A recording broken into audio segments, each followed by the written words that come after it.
like to welcome you all on behalf of the Mumbai Research Center, the Asiatic Society of Mumbai, on this very special panel discussion on Mumbai's rapid urban development and its threats to cultural heritage. This panel discussion is in collaboration with the Center for Heritage Management, Ahmedabad University. Just to give you a brief background on the Mumbai Research Center, or the MRC as we call it. It was established in the year 2009 and it works as a subcommittee of the Asiatic Society of Mumbai.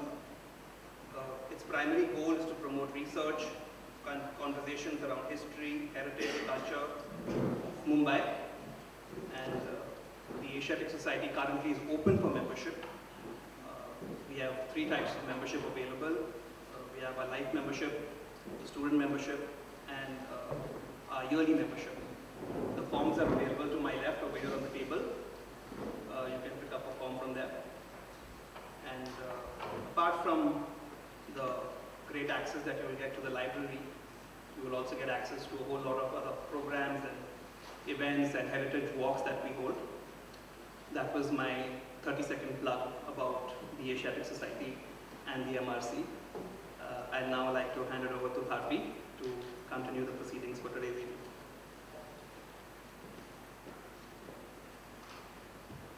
Thank you so much. Good evening, ladies and gentlemen. I would like to officially welcome you on behalf of the Ahmedabad University. My name is Bhargavi Shera and I work as a research associate at the Center for Heritage Management. And before we start, I would just like to take a few minutes to talk about the center itself, what we do, and why conversations like these that we're having today are so important to us at the center. Launched in 2015, the center has been pioneering the heritage management studies all this while. Since 2015, it has been offering a unique 2 years master degree in heritage management, which introduces the idea of heritage from the viewpoint of various disciplines like business and entrepreneurship, environmental conservation, urban planning, architecture, law and governance, sustainable development, amongst others.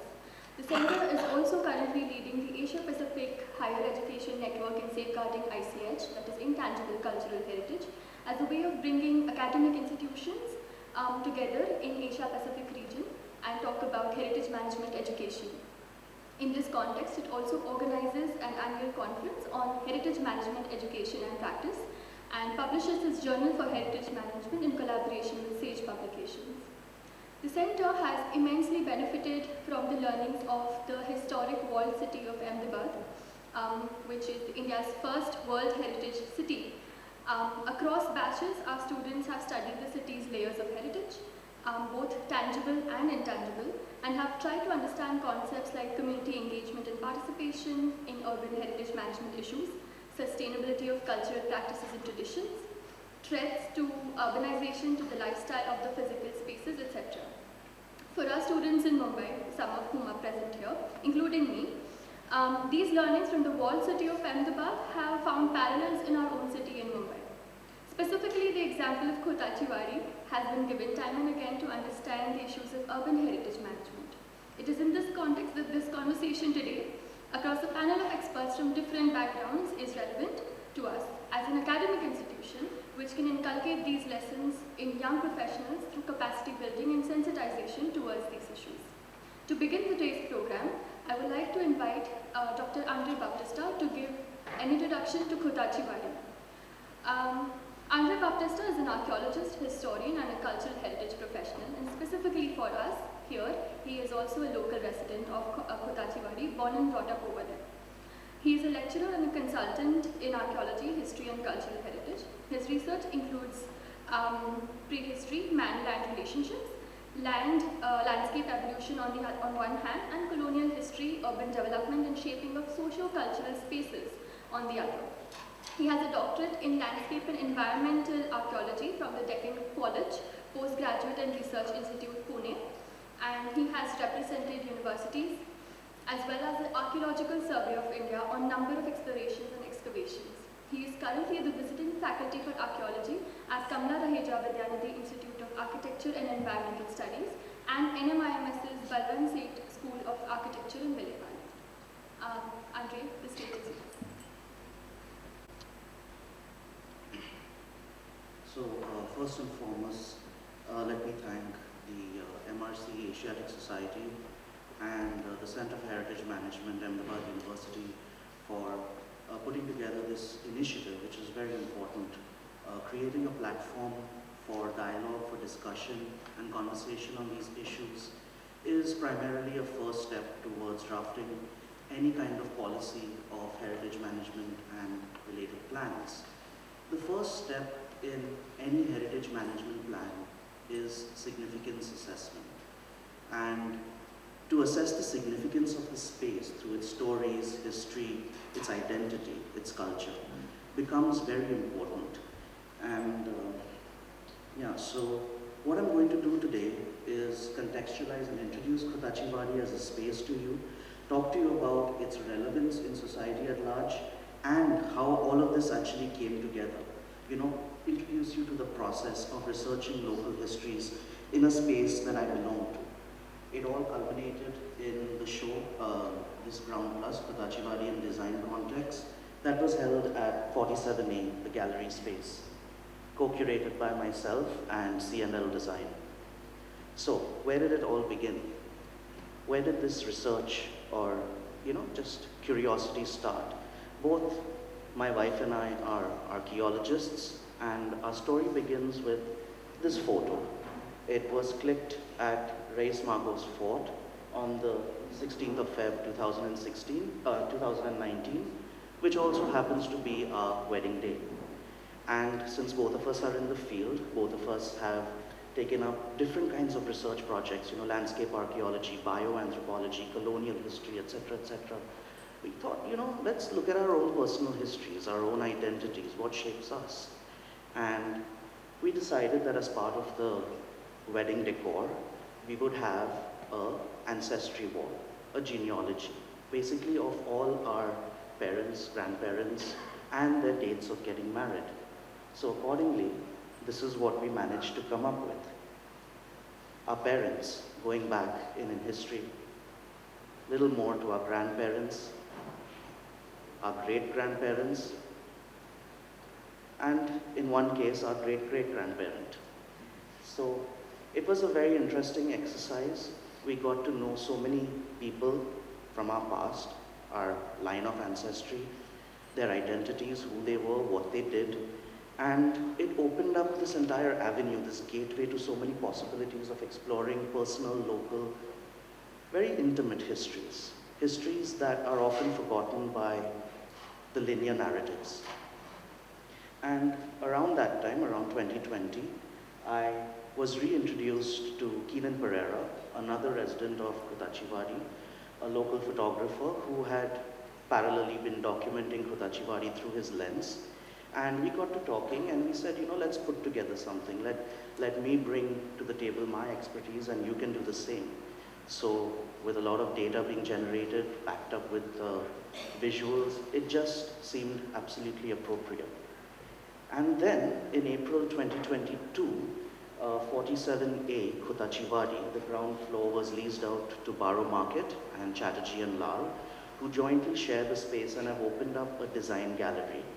And to mark their introduction into the space, Khotachivadi, they approached Keelan and myself and asked us to put together a show on Khotachivadi.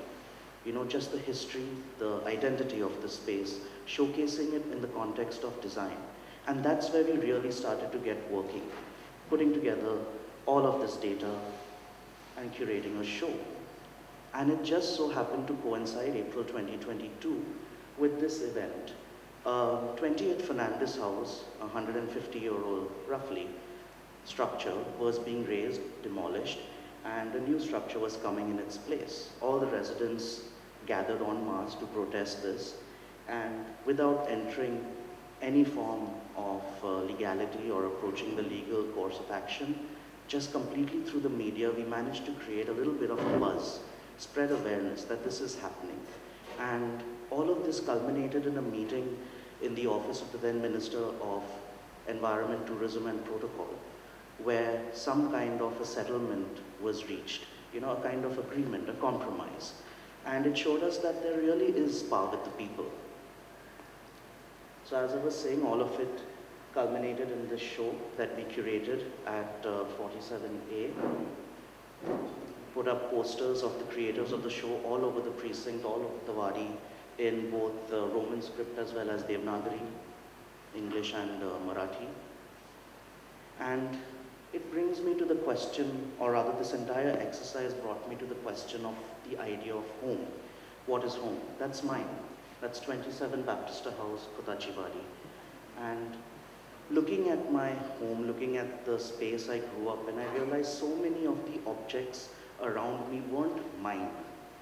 They belonged to my grandparents, great-grandparents, my parents before me, and they were passed on. They were these kind of objects, affectations, and it told me, well, the idea of home is essentially the art of keeping, the idea of dwelling. And looking back into history, where did we come from? Where did Kotachi Wadi itself come from? My great-grandfather, Peter Mariano Baptista, left the comforts and safety of his ancestral home, migrated, quote unquote, migrated, all the way, traveled all that distance from, well, Vasai, all right? And he came to Kotachi Wadi, bought this plot of land, and established what would become a family home in its own right. The deed of sale or conveyance was signed on the 6th of August, 1891, and it describes beautifully what Kotachi Wadi was, a piece and parcel of land or ground with coconut trees, a coconut grove, situated at Girgaon, without the fort walls of Bombay, in an ort. And of course, the community we are talking about in this instance were the Christians, also known as Bombay Portuguese Christians of Indian origin. Later on, they would come to be known as the East Indian Christians. Of course, the document was assessed by the collector of pensions and taxes, and the document was signed, sealed, and delivered by the sub-register of Bombay. At this point, Bombay was expanding well beyond the confines of the fort walls. Businessmen, traders, merchants, craftsmen, laborers were invited to the city to transform these 7 islands into the Urbs Prima In Indis, the London of the East. And that's exactly what they did. Girgaon was one of those native towns that existed deep in antiquity. Girgaon is, of course, the location in which Kotachi Wadi is situated. That's a view from Kamala Nehru Park, looking down into the valley of Girgaon. And why do I say it's deep in antiquity? Because it probably goes back to the 10th, 11th century, contextualized by the sacred and hallowed space that is Banganga and the temples around it. Every sacred space requires a village for sustainability. A symbiotic, wonderful relationship develops between the two. And Girgaon gets its name precisely from that, Girigram, the village at the foot of the hill, given to horticultural exploits that are now reflected in the names of the various wadis around Girgaon, be it Fannas Wadi, Kele Wadi, Kande Wadi, Ambe Wadi, Khet Wadi.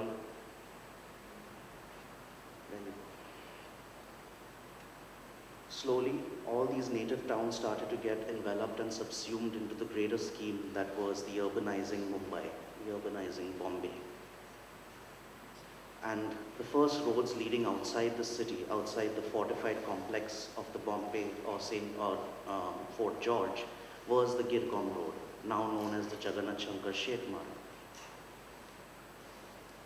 I actually sourced these maps from the Asiatic Digital Archives, survey maps of Girgaon, just looking at the distribution pattern, the old roads, their names, like the Girgaon Portuguese Church Road, which is now the Rajaram Mohan Roy Road, formerly the Churni Road.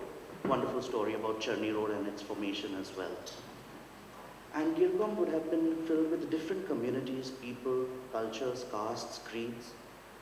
These images sourced from the Bhavdaji Lad Museum, Roman Catholic women, Pathare Prabhus, Sonars. You have the Pathare women on the side over there. You would also have Kolis, fisherwomen, fisherfolk. Kunbis, the agriculturalists, and the Agris, the salt pan workers. And throughout the colonial period in the 19th and 20th century, Girgaon really started to expand. It became a central hub for Marathi culture and expression, be it theatre, literature, drama, music, all found form in Girgaon. And various kinds of architecture started to dot the landscape.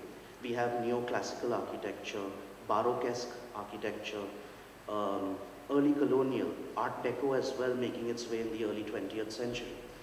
And in the midst of all of this developing public spaces, public architecture, we had all these migrant communities coming to the city, bringing with them design, stamps of their identity to the city, to mark its skyline and streetscape. You take a little turn off that busy Girgaon road, typical Mumbai hustle bustle, traffic, horns, hatgadiwalas blocking traffic, cyclists in the middle while pedestrians try to maneuver their way through, all of that. Market shops, marketplaces and shops that open out into the street. Very chaotic, and then you take that left and then suddenly the din drops. There is a certain calm that comes over you. The ambience switches. You can hear the chirps of sparrows. You can hear conversations in their balconies distinctly. And that is Kotachiwadi. And here I want to talk to you about a few houses in Kotachiwadi that we've documented. But before I do that, just a brief context. The space itself, Kotachiwadi, was a coconut grove, as I mentioned, owned by one individual, Dadoba Vamanhari Kot, most likely a member of the Pathare Prabhu community or the Pathare Kshatriya, that is the Panchkarshi. Now he owned this land, and as Mumbai or Bombay was developing and urbanizing, he fragmented plots within this large portion of land and sold it to his friends and well-wishers. These guys in turn sold it to members of the East Indian Christian community and Marathi community, who in turn built their homes over there. Okay, so that's why Kotachiwadi has these divisions and subdivisions. So the person who has the land or bought the land owns it. The person who built the house owns the house, but not the land. So you have to pay a crown tax to the owner of the land, and this is essentially, in a nutshell, the Fazandari system. Kotachiwadi is a complex place. It has faced 150 years of urbanization. Patterns of ownership are bound to change. Fazandari systems, you have the rent control acts, you have Pagdi systems, cess properties, MADA in between all of that, and now has a heritage precinct, comes under the, well, custodianship, so to speak, of the MHCC and the Brimming Mumbai Municipal Corporation. So complicated. So let's visit our first home, because when you're talking about heritage, I said, let's look at the significance. Let's look at firstly memory, okay? And this is James Ferreira's house, noteworthy fashion designer of international repute. And in his words, my maternal grandparents, Nicola and Ludgat de Almeida. My grandpa died when his eldest daughter was 9, with 4 younger children. Mum told us stories of how Mama, as we fondly called her, sold off her jewels to run her household. Later in life, when her children were married, Mama spent around 2 months with each of her 4 daughters and the rest of her year with her only son, the youngest in the family home in Kurla. All that distant land away, coming to Kotachiwadi, natives of Kurla. We always waited eagerly for Mama's visits, as she spoiled us with the yummiest food. She instructed the cooks and maids to prepare for us. On the other side of things, my paternal grandparents, by James Ferreira. Ruth and Bernard lived across from each other in Kotachiwadi and were in love from a very early age. My grandpa, Pappy, as he was called, ran the family business, which was the catering for the Western Railway. The dining cars at the time served 5-course meals with all the appropriate cutlery, crockery, and table linen all embossed with the family name. Each course was accompanied by wines carefully selected by Pappy himself. Pappy ran the business passed on to him by my great-grandfather, Peter Paul Ferreira, with the help of his 2 younger brothers, Farry and Newman. In fact, great-grandpa died at a very early age, and Newman was brought up by Pappy. Sadly, Grandma Ruth died early, and Pappy never really got over her death. The business was nationalized and taken over by the government in 1958. So James's family from Kurla, they've managed to trace a document belonging to his great-great-grandfather of the Almeida family, who has donated the entire piece and parcel of land to the then governor of the Bombay presidency for the development of the Mahim Causeway, a major arterial road connecting, for the longest time, the only road connecting south and north Mumbai, the city and the suburbs. And that took place on land that was donated by a member of this East Indian Christian community. Also, his grandparents, who owned the Western Railway Catering Company, nationalized, becomes a small part of the IRCTC, something that every one of us is familiar with. Next, we go to 47A Crasto House to look at identity, the space where 47A, the gallery, design gallery, is located. Now, 47A was bought by one Jose Balthazar Hendricks on the 1st of August, 1857. Again, stepping away from linear history, because 1857 is the year all of us remember as the First War of Independence, the Sepoy Mutiny. And when all those scenes dramatized in our history textbooks are taught to us, we don't realize that there is a lot of things happening in the world, regular, normal, mundane things. And we keep talking about the spirit of Mumbai. Where does it really have its roots? A rebellion, a war of independence that started in April of 1857 and ended in November of 1858 with the reading of the Queen's Proclamation on the steps of the very building that we are in right now. Right in the middle of this tumultuous year, one gentleman migrated all the way from Marol, Andheri East, and came to Kotachiwadi and bought his house. A financial real estate transaction. Spirit of Mumbai. That's Basil Crasto. He would live on the ground floor as a tenant. Jose Balthazar Hendricks would have descendants, 3 of them, and they in turn would have daughters, who had daughters again.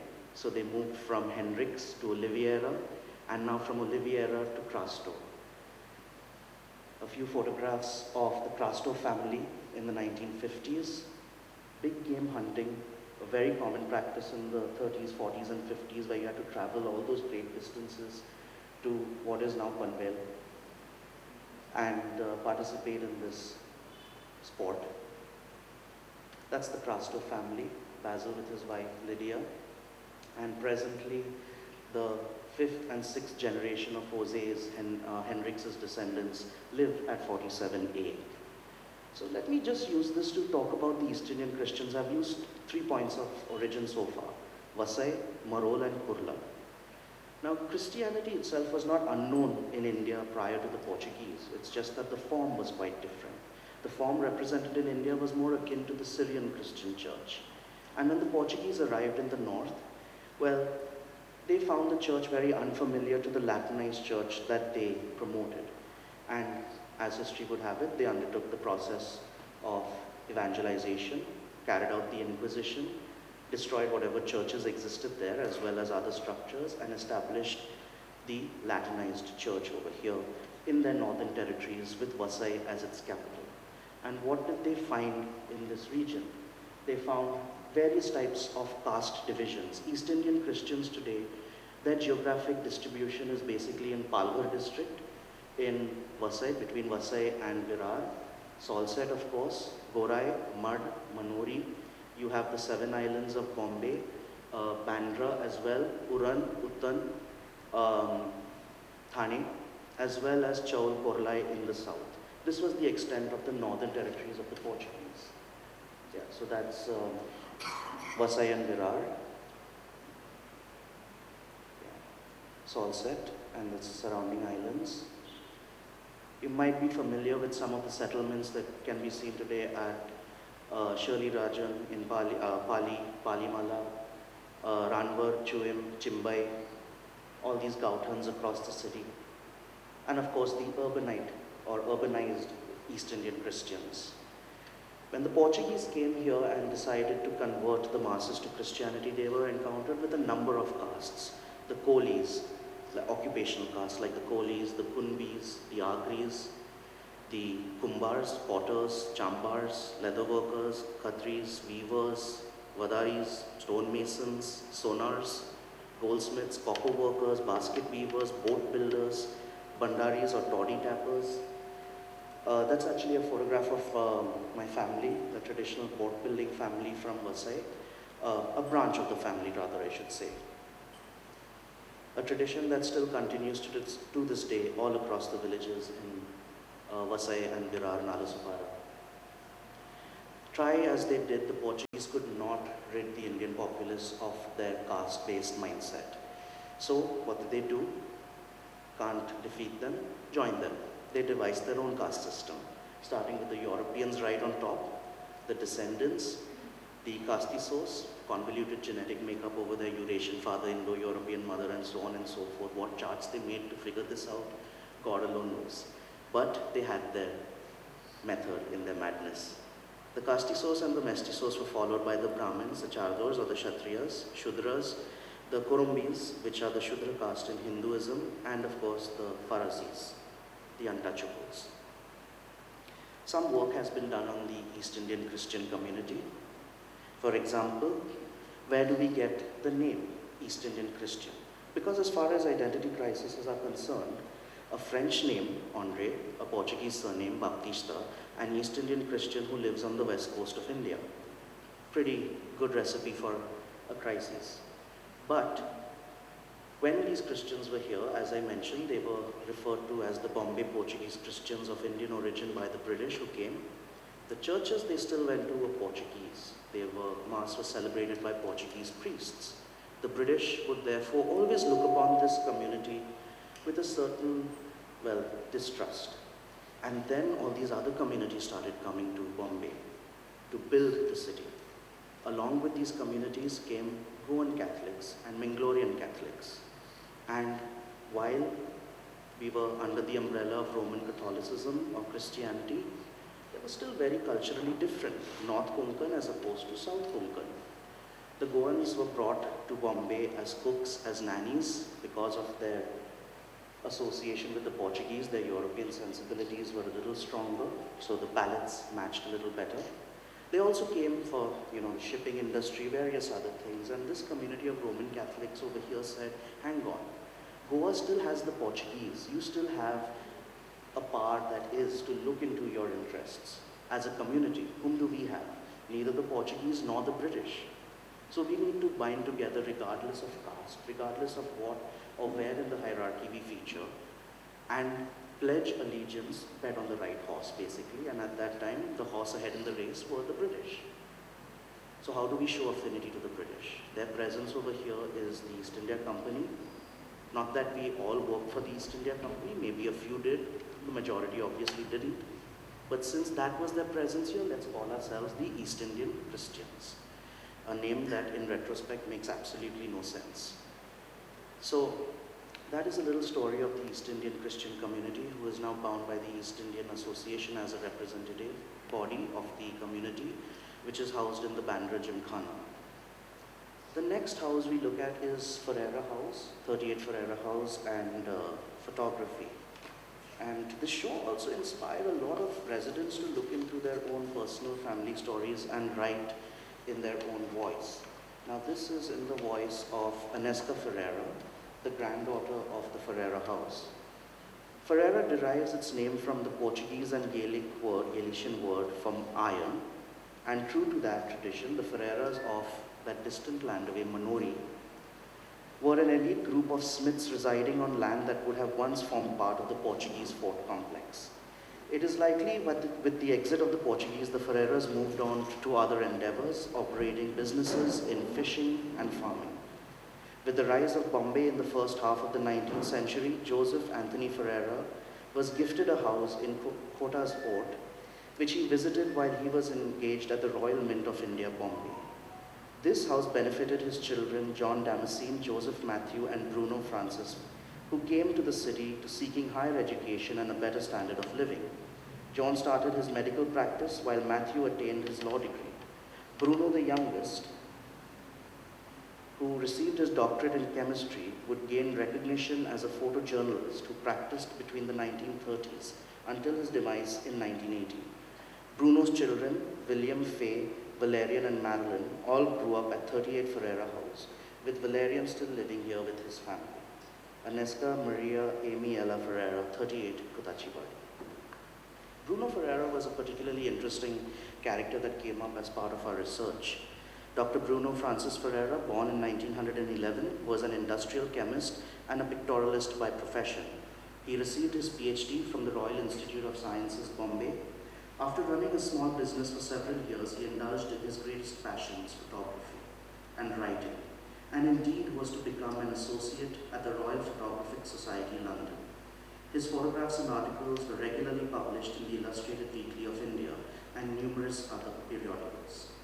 Many important projects sponsored by international organizations were chronicled by him over India, for which he received both national and international acclaim.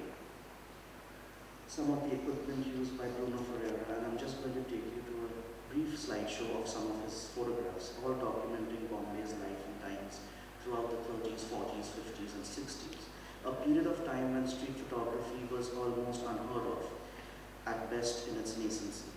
And all the focus was on studios, studio photography. Girgaon had some of the best studios leading up to Metro, Bangalore studios, Praful studios at Thakurwar, that would boast about portraits done of freedom fighters and nationalists.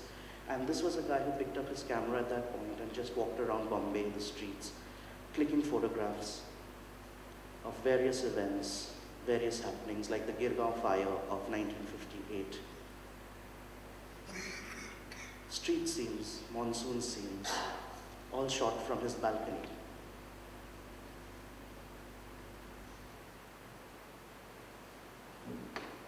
And as a PhD in chemistry, he could develop his own film, so no extra costs.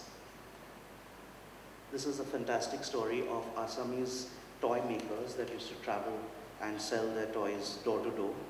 And this was around the 1960s when there were growing tensions and racial profiling, the growing tensions on account of the Indo-China War. And of course there was racial profiling, which is why people would look upon these Assamese, innocent Assamese toy makers with a certain amount of distrust. Dayanli, of course, in Kutachibadi. Acrobats, the Madaris traveling through Kutachibadi. Govinda, the Gopala dance. Thread ceremonies. Rangoli making. And of course the vendors that I introduced all of you to, the Dharwala, the Gaddiwala, all those typical sounds that really speak of Kutachibadi. Cats and these precincts are almost ubiquitous, and Bruno Ferreira loved clicking photographs of his feline cohabitants, co-residents in Kutachibadi. Also a lot of interesting happenings in the city, like East Indian social events, dances. And then we step away from the East Indian Christians, because Kutachibadi has been sort of promoted as this very twee, nostalgic East Indian Christian dwell hamlet with G+1 early colonial 2-century, 1-century-old bungalows. But there's so much more to the space that adds so many layers of vibrancy that really contributes to the pluralism and should be celebrated as such. We come to Varlikar House, at 14, Kutachibadi. Now, as the name suggests, Varlikars are from the island of Varli. And Rauji Devji migrated to Kutachibadi in the 1870s from Worli and bought this house again to establish it as his ancestral house. His son, Harishchandra Ramakrishna Harishchandra Varlikar, was educated as a civil engineer in the 1890s. Now, this is a fact in local history or family history that can easily be lost. It seems quite routine and mundane, another degree. But when we look at the context in which these incidences were unfolding, it adds a whole new dimension to our perspective. What was happening in the 1890s that somebody was educated in civil engineering? Bombay was just reeling from the effects of the plague. And in the aftermath, we have the Bombay Improvement Trust. All the storm drains, all that infrastructure, healthcare, sanitation, etc., you needed civil engineers. And Ramakrishna Varlikar was trained as one in that period, using the story deeply rooted in the Varlikar family history. we can gain a broader understanding of the bigger narratives that shape Mumbai and its processes in urbanization. So that is the Worlikar family from the 50s. And ironically, the Bombay Improvement Trust proposed the development of the Worli estates on Worli Dongar, which was the very home of the Worlikar family. They were Panchkarshis, who generally didn't have surnames but used titles like Raoji, Bauji, Devji, and invariably the surname was an ode to their place of origin. So they would adopt the surname Worlikar. Today, Ramakrishna Harichandra's Worlikar's 4th, 5th and 6th generation descendants are still living at 14 Worlikar House, a MADA developed property, as you can clearly see. But they're still living in that house, and beyond the physical heritage, which MADA has happily written over, there is this story, there is this intangible heritage that exists. Same with the Advankars at 27AA. Now, again, as the name suggests, they came from the village of Edwan, which is in Panvel, and they were Daivadnya Brahmins or Sonars. Shamrao Babaji Advankar came with his mother and brothers to Girgaon. They bought or rented a place near Wilson School on the Girgaon back road. And from there, Shamrao Babaji Advankar received his education at the JJ School of Art in Engraving. He took his caste vocation, coupled it with his professional skill training, and established a workshop in the 1930s at his residence in Kotachiwadi. Now, that's his wife, Mrs. Radhabai Shamrao Advankar. Today, both his sons, octogenarians, 80-year-olds, live in his house. And again, looking at this story to launch into a bigger narrative of Mumbai. What was happening in Girgaon in the 1920s, 30s? People passing out of the JJ School of Art were taking up affordable accommodation in the chawls, in the room plus hall kitchen structures, because, as I said, it's affordable. And they would establish practices over there. Take on a bit of commission work, explore their own expressions. Raja Ravi Varma, a name that all of us are familiar with, a person who should be credited with the fact that all or every Indian is familiar with the imagery of, say, Saraswati or Krishna. He started his printing press at Girgaon. It burnt down in 1896 and was moved to Malavli and on the way to Lonavala. But Girgaon was known for this tradition of, well, cultivating artists. As I mentioned, it was a cultural hub. Another artist, V.S. Gaitonde, 20s, 30s, 40s, found it, he was celebrated recently with a retrospective on V.S. Gaitonde at the Guggenheim Museum. Also a resident of Girgaon, of the Bai Lanes, just next to Kotachiwadi. Great environment that fostered art, intellectualism, culture, and tradition, both of which found form to peacefully coexist in that one space. Mr. Vinod Advankar, who would later join the Swastik League medical camp at Talasari in Palghar district in the early 70s. And you have both elements, as I just mentioned, culture, tradition, intellectualism, all seeming to be polar opposites, but both of them finding form in that same place. So just where you have V.S. Gaitonde, a few chawls away at Mukbad, you have the residence of Nathuran Godse. That very same structure is also the home of the Bedekar Pickle brand, something that most of us are familiar with.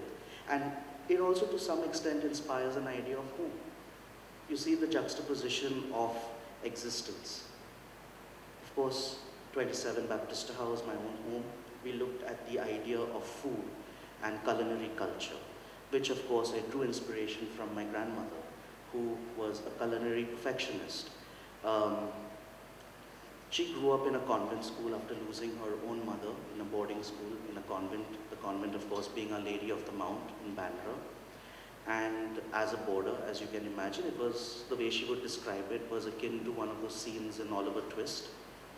And especially the food that she found most abhorrent. She, I think, strove to ensure that none of her children, grandchildren, or any of her descendants would ever have a meal short of perfection. That was her love language, food.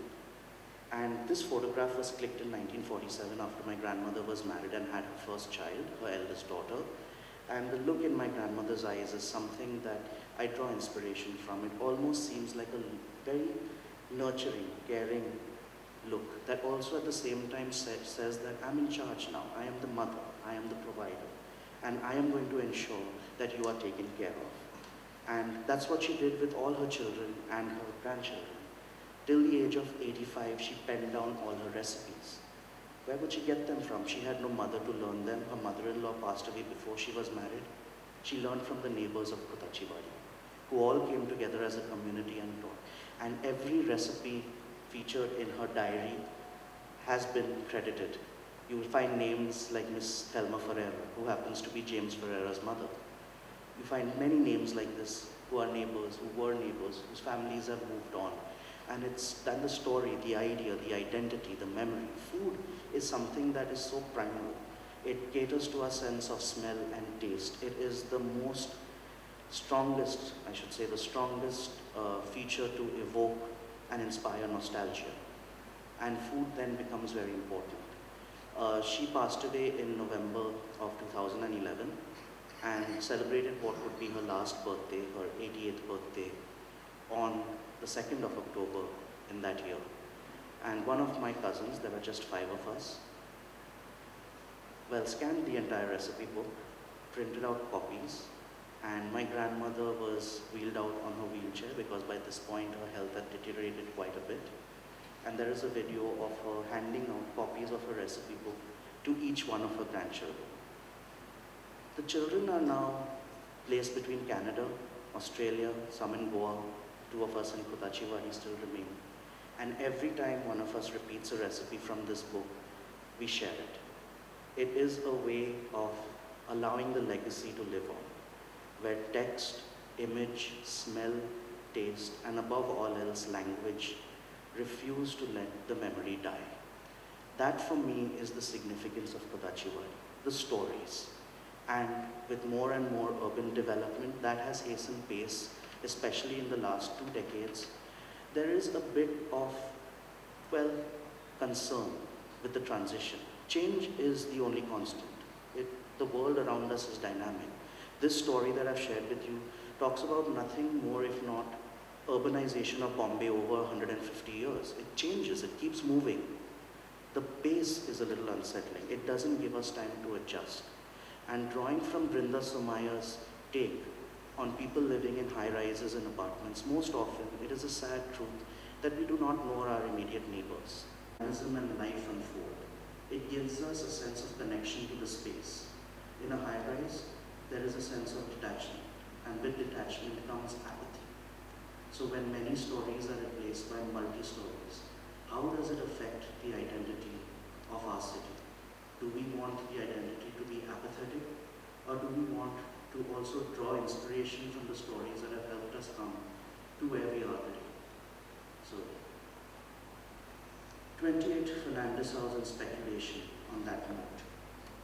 April marked the demolition, as I was saying, a space that was occupied by 2 sisters, Anselma and Rita, who would host, they were spinsters, and they would host all the birthday parties of the children in the body.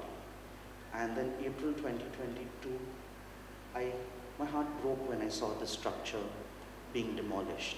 It was so vibrant, it had so much activity in it, so much memory.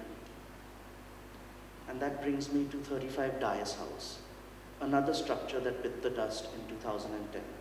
Of course, it came to be replaced by corrugated blue and white tin sheets, something that concealed the truth, that concealed absence and a void. But then you look at absence and a void as a space to launch into the imaginative, the speculative. Why ask the question, what could have been, and start asking the questions, what can be, with what has been destroyed and what has managed to make it through. I could not bring myself to pass this road for the longest time because I didn't want to face the absence of something that I grew up with. A space that was an extension of myself, where I shared early experiences, memories, development, cognition, my identity, which is fluid, which evolves with experiences with time. But the foundation of it is rooted in this space. We all have that foundation space. This is mine and the few other residents of Kutachivadi who are here.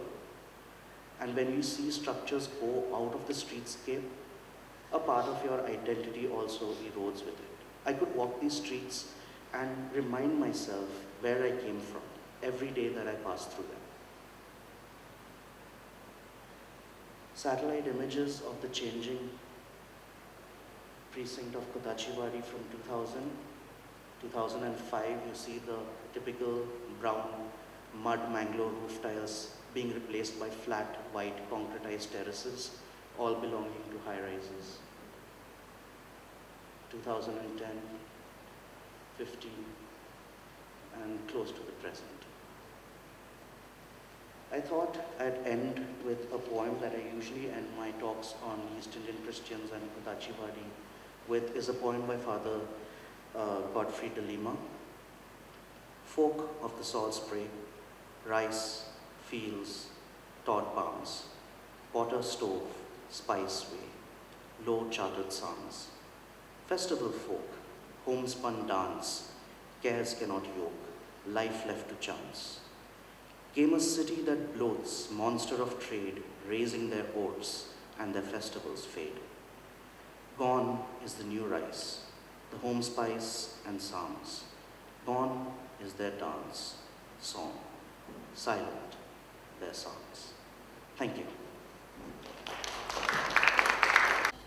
Andre, for those wonderful words and for bringing your memories, sharing your memories of Kotachiwadi with us. On that note, I would please request you to be seated at the panel so that I can introduce the other panelists for the talk. With this introduction of Kotachiwadi that we now have with us, I would like to call upon the rest of the panel to discuss the issues that this space is facing today. I would first like to call upon Ms. Kirtida Unwala. Kirtida Unwala graduated from the Bandra School of Art in 1979 and is a recipient of the Charles Wallace India Trust Scholarship for specialized training in architectural conservation from the Montfort University, Leicester, UK in 1996. She has acquired special training in structural and materials conservation at the School of Planning and Architecture, New Delhi in March to April 1996. In private practice since 1983, she has coordinated and undertaken consultancy projects concerning restoration of historic buildings, adaptive reviews of historic buildings, urban area analysis and documentation studies of historic precincts, etc. Some of her building conservation projects include restoration and adaptive reuse of Ismail Building, where the Zara is currently located at Flora Fountain, Afghan Church at Kolaba, and Jama Masjid at Crawford Market. She is an educationist and has remained a teaching faculty and at a local architecture college since 1985 and continues to contribute to the JJ College of Architecture, Rizvi College of Architecture, visiting faculty at the Master's course in Architectural Conservation at Kamla Raheja Vidyanidhi Institute, and undergraduate studies at the Indian Education Society's College of Architecture, Bandra. Ms. Kirtida, may I please request you to join the panel? Dr. Mehta is a theorist and critic in the fields of visual culture, architecture, and city studies. He has studied architecture, literature, Indian aesthetics, and cultural studies. In 2017, he completed his doctoral studies at the under the aegis of Manipal University. Since March 2012, he has been the managing director of Domus India. From July 2017 to March 2022, he was a professor and program chair of the doctoral program at the Faculty of Architecture, CEPT Ahmedabad, where he contributed to the CEPT University Press and Research. And he was also the founding member of the CEPT Essay Prize. He was the Charles Korea Chair Professor at the Goa College of Architecture. He authored Alice and Bhuleshwar, Navigating a Mumbai Neighborhood, the architecture of I.M. Kadri. He has also delivered various keynote lectures and seminars at the Cornell University, Centre Pompidou's Paris, besides other Indian and international universities, institutions, museums, and organizations. Mr. Mehta. And finally, to moderate this conversation, we have Professor NeelKamal. Professor Chapagan joined the Center for Heritage Management at Ahmedabad University in 2013 to develop the Masters in Heritage program, which eventually was launched in 2015. Along with the continuous role as a key faculty in the program, he has been leading the center as its director since 2017. Before joining Ahmedabad University, he taught at the University of Wisconsin-Stevens Point, USA, as a full-time teaching faculty, and his journey spans from Nepal, Bhutan, India, and the United States. He serves on the editorial board of the Journal for Heritage Management, and has been recently accredited as the global facilitator for the 2003 Convention on Intangible Cultural Heritage under UNESCO. He is also leading the Secretariat for the Asia Pacific Higher Education Network for Intangible Cultural Heritage and has served as its bureau member since 2018. Professor Chapagan. I would request Professor Chapagan to take over the conversation. Thank you for joining us today. It's kind of odd that an institute from Ahmedabad has come to Mumbai, so I have been asked a lot of questions. Okay, why are you here? And my answer is very simple. We are here to learn. The story that you just heard from Andre, I think we are here to learn. And I've been privileged yesterday evening to follow Andre in the lanes of Kota Chiwadi, to hear the stories on the site and a lot of nuances. I think that's why we are here. Before we start, I would like to acknowledge and share my gratitude to the Asiatic Society of Mumbai for hosting us here. I think we were privileged to have such a wonderful partner in a city where this is our first event, and we hope we can do more of this, because to see all of you here in this wonderful hall is really a heritage experience for us.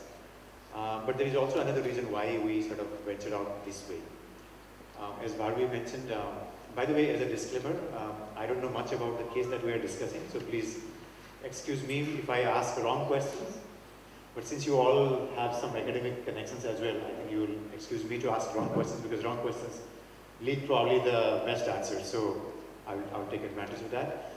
But there is another selfish agenda here, because even though our program, the Masters in Heritage Management, is a fairly young program, you are involved in several conservation architectural conservation programs here. Ours is a young program, but we have been fortunate to get students from Mumbai every year. And once in a while, we'll hear about this case, different perspectives on this, and then we kept thinking, no, we must go and learn. And that's when, thankfully, Marvi, who was our student, now a colleague at the center, got in touch with Andre, and he kindly agreed to sort of, share with us the stories and all that. And this is how this event transpired. So I hope this is a collaboration between the two cities and multiple university institutes here and Asiatic Society. On that note, as Bharvi introduced, I'm trained as an architect, but I'm not a practicing architect. I started my career as a conservation architect, and very, very soon realized that actually conservation architecture is much more than what I was taught. Actually, I don't have a degree in conservation architecture, so I disqualified at the very beginning to talk all this. That's why I can only ask questions, so I will not be answering any answers. But when I was following Andre yesterday, it reminded me of 10 years ago when my first book came out. It was an edited book titled Asian Heritage Management. I was very ambitious to write a book on Asian heritage management, thinking that Asia has a lot to offer to the world by the way of thinking about heritage and all that. And we had wonderful contributions from various countries. And as a co-editor, my colleague Kapila, who was the co-editor, asked me, "You go ahead and write the introduction, I'll write the conclusion." I said, "Fine, that's an easier thing." And the first paragraph I wrote was, because at that time finishing my PhD, I couldn't find any other way to conceptualize. So I just simply wrote, heritage is all about people. And when I wrote, I had only a little bit of my experience, some academic thoughts, and that's the best I could put out, but I had no clue what does that mean, and I was always wondering to find out. I think in the last 10 years being at Ahmedabad has been my wonderful part of my journey, to work with so many students. Some of them are here. The kind of presentations they would bring and talk, I think that's how I've learned. And yesterday I would say was the climax when I was following Andre. And I thought, okay, that's what I meant 10 years back. So I felt good that, what I wrote sounds correct in many ways. And I think that's what led me to sort of think about this discussion in 3 ways. Because as an academic, I'm always keen to challenge this idea of heritage. even though I am in the field, I think heritage is a very problematic idea. Heritage is a wonderful idea. It's a glorious thing, but it's also a very problematic thing.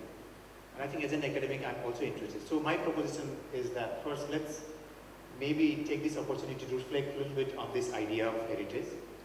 What does it mean? Now, while Andrew was sharing these stories, as an architect, I didn't hear he giving me details about the buildings and all that. It was all about people. But then through people's stories, probably the buildings were making sense, right? The streets were making sense. And for me, by the way, I'm from Nepal, so I don't know much about Bombay itself.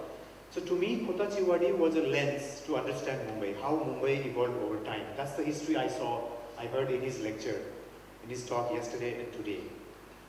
So if that is the case, then what is heritage in Mumbai? I think that's the first question lurking in my mind. And since I have these wonderful panelists here, let me take the opportunity to pass the mic to them. And maybe I'll start with Andre, since you set the tone. Where is heritage in this all conversations that we are doing here?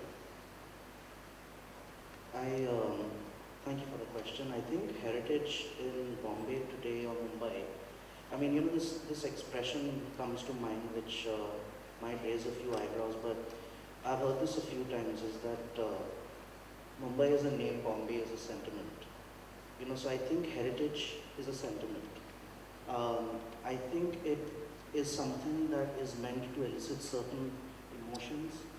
And I use this as an example when I'm trying to explain the need for this heritage, and as opposed to, say, development, because growing needs and concerns of a city will warrant development. And I use the example of building a structure. Development I see as every flow added to that structure. And with every flow added, I see that the foundations need to be strengthened. Because if those foundations are not strengthened, the building will be weak, structurally unstable, and can collapse. That foundation is reflected in our heritage, in our past, in our shared journeys as a community, as a people, as citizens of this city, as nationals of this country. And I think sharing those experiences, talking about those experiences, will help us better imbibe that sensibility of heritage and what it means and what it is.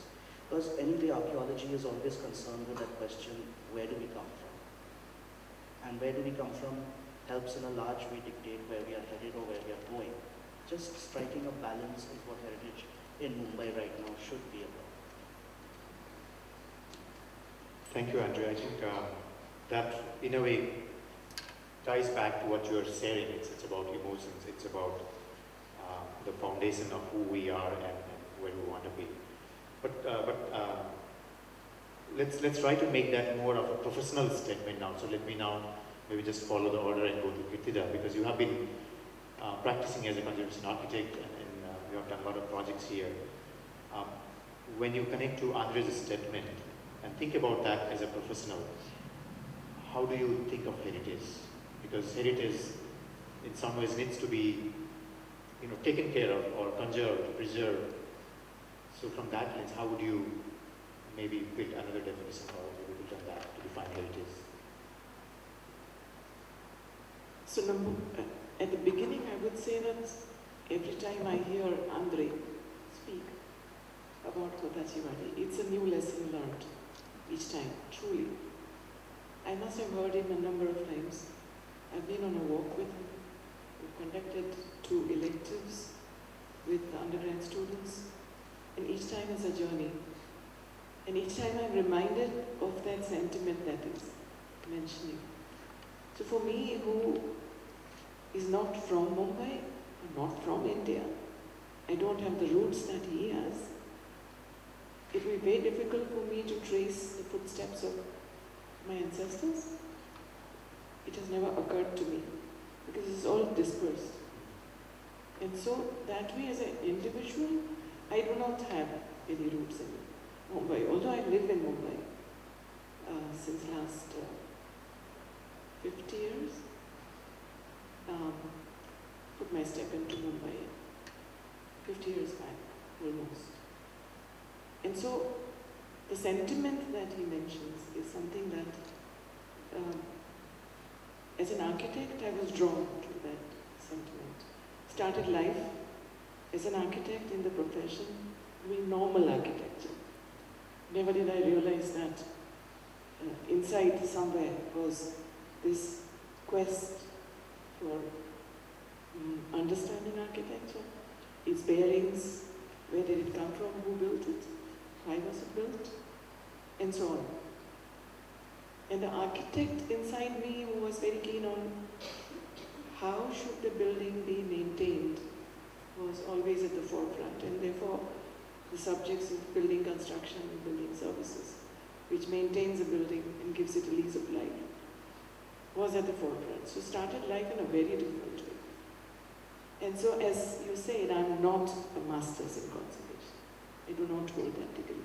I came there by default, very late in life. And ever since, the term sentiment brings me to the term significance. And all the books written, all the various experiences that the world has shared in this universe of heritage conservation, which includes both tangible and intangible, has kind of revolved around the term cultural significance. And when I got the first chance to look at cultural significance, it was through the lens of identifying heritage buildings, so listing. And when that happened, the term sentiment, and the place was Matharan.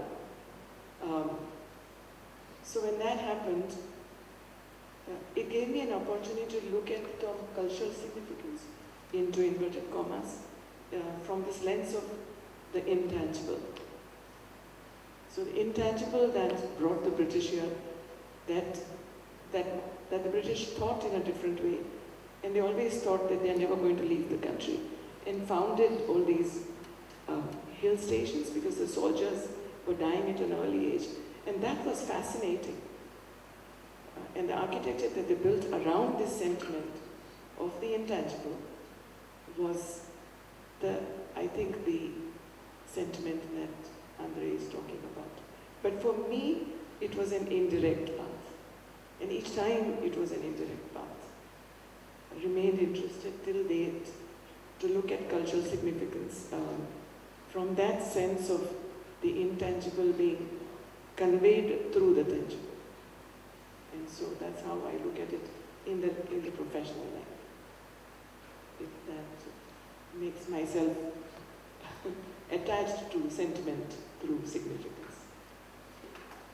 Yeah, I think that does, and then I think that builds on what Andrew said, and probably gives us slightly concrete or tangible things to hold on as a heritage, and then make sure that we understand and we do something to that. Now, when you raise to that, then let me now go to Kaiwan to sort of expand the scale and think of the city at large, the citizens at large, a larger society. Where does heritage come? What is heritage for that larger society? So I've actually been always interested in this history of a place, a building, or a city. So I default fall into heritage. I have never had primary interest in heritage as one may have leanings in a certain political way towards questions of heritage, towards questions of conservation, yes.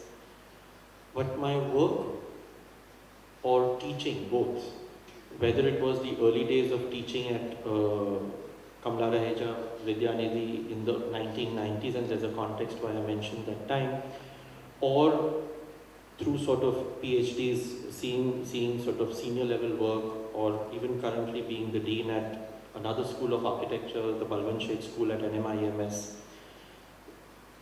The interest is to understand how history forms a basis for the contemporary. That many things that we witness and experience today are ingrained in histories, whether we like it or no. So our everyday lives are about our histories. And this is not being nostalgic about history. this is not being conservative and wanting to go back to history, but in fact it's making a plea for a much more liberal view and imagination of history, to acknowledge it as an unraveling present at all times. And in that sense, I think the work one does as an architect then enters into the questions of heritage, conservation, and which is why, again, as I said, as much as one is interested in conservation, the continuation of buildings, etc., one also accepts change and transition. Sometimes the problem is how violent is the change and how can one manage change. I think very often, or it possibly is that heritage will also have to understand the management of change rather than sort of the old debate of preservation versus development kind of a thing. The other thing is, to come back to this question of history and heritage in a general sense, is that heritage is always contextual. It is always located. 3 generations using the word heritage essentially mean 3 to 4 different things. They never mean the same thing. Heritage can be used very conservatively, heritage can be used very liberally. So just saying that heritage and I'm interested in the past, all of us are not at the same plane. So, and especially with the kind of politics that we are living in today, heritage can mean very dangerous things. There are certain imaginations of heritage I absolutely don't want to align myself with. Questions of history and heritage that talk about identity, I'm not interested in. Although one of my very early papers that got me into looking at Buleshwar, which was my sort of first book released early in 2009, was in fact fighting total identities. To say that, yes, there is a sense of identity, but I want a celebratory sense of identity. I don't want a sense of identity that separates me from her, in that sense. So identity is a much more complicated term than the way it sometimes emerges in heritage. And conservation itself can become much more complicated because it also raises the question, what are you conserving and for whom are you conserving and how are you conserving? So I think the 1990s, I think also the time period that Kirtida is talking about, is a specific moment in India and in Bombay, which I think shapes the debate of heritage in a certain way, in a certain direction. And I think that direction has changed maybe in the last about, in my judgment, in my simple judgment, about last between 10 and 15 years, things have changed or taken a turn for certain discussions, certain imaginations. But one remembers when one was yet an architecture student, heritage was not something that was dominating the discussion in architecture schools. And in fact, I think when we graduated, or some of my juniors, about maybe 3 or 4 years down the line, maybe they were, I think, the first clear-cut Masters of Architecture in Conservation students. I think Tapan sitting here, one of course the early SPA students, if I'm not wrong, with Nalini Thakur, etc. That's when programs started developing that formalized this question. Otherwise, it was a struggle of change, perceptions of history. And again, 1990s is very important for our perceptions of history. Not only has the economy changed, but the politics has changed. And to then locate heritage in that context, as again somebody must have discussed heritage in the 1920s and 1940s of Bombay, when urban development in that decade is of another form and another type. So heritage is always contextual. Our understanding and definition will always be contextual, and it's not a universal or an abstract. And I think that's very, very important. So, for example, to write Alice in Buleshwar, or that project, it became a book later. I never even imagined it to be a book. But the project was a sense of making sense of my contemporary. To make sense of what it meant to be not only an architect, but a citizen in the post-91-92 India. And I specifically mentioned these years. 91 is liberalization of Indian economy, 92 is the demolition of Babri Masjid. Post these two incidents, who are you? what shapes you as a citizen, what shapes you as a human being living in this country. And being an architect, for me the recourse was to look at architecture. One sort of moved into a lot of oral history that time. Even oral history was not a formalized. I came across, when I was doing my PhD, I came across many Oxford and Rutledge edited readers on doing oral history, but those were the early days, at least in India, where oral history was something that all of us were doing hands-on and learning on the way. Was a way of making this relationship between buildings that accumulate histories and human memories that accumulate histories. So the tangible and the intangible is parallel, and one was trying to sort of desperately put the bridge between the two. Thank you. I think I'm getting some direction for the conversation now. So a few keywords I noted. So Andre started from the emotion, the sentiment, the attachment, which can be different from person to person. You know, we may not have a consensus around our personal connections and all that. But I think over the course of the responses you highlighted the term significance and then cultural significance, the idea of tangible heritage versus intangible heritage, and you guys also highlighted how it is interconnected. The change, Andre mentioned change is the only constant, and contextual. And then Kirtida also mentioned the term listing. So I think that leads us to then let's put this into context, as you said, Kaiwan, that in the context of Mumbai, where does Kotachiwadi stand today? If you want to consider this as a heritage precinct, because you use the term that precinct, heritage precinct. So I mean, forgive me for my lack of knowledge here. Would you clarify where does Kotachiwadi stand today as a heritage precinct? What does that mean? What does that mean as a citizen? What does it mean as a let's say the municipal laws or bylaws or whatever? And what does that mean for the citizens of Mumbai as a larger city? Can we reflect on that? Yeah, please. So, Kotachiwadi today, and in fact since 1991, it has remained a precinct which is listed. So by regulatory connotations it is listed, which means that the rate of change is supposed to be controlled. When I say rate of change, it directly takes one to demolition. Because the term conservation did not hold its foot for a very, very long time. And right at the inception, in the very year 1991, the dilution of the list and the grade that it was given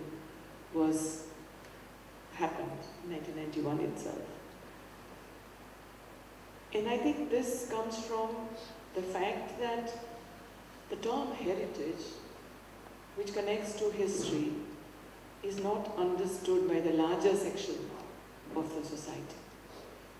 The way history is understood by all of us, even today I think, does not relate to protection of the same.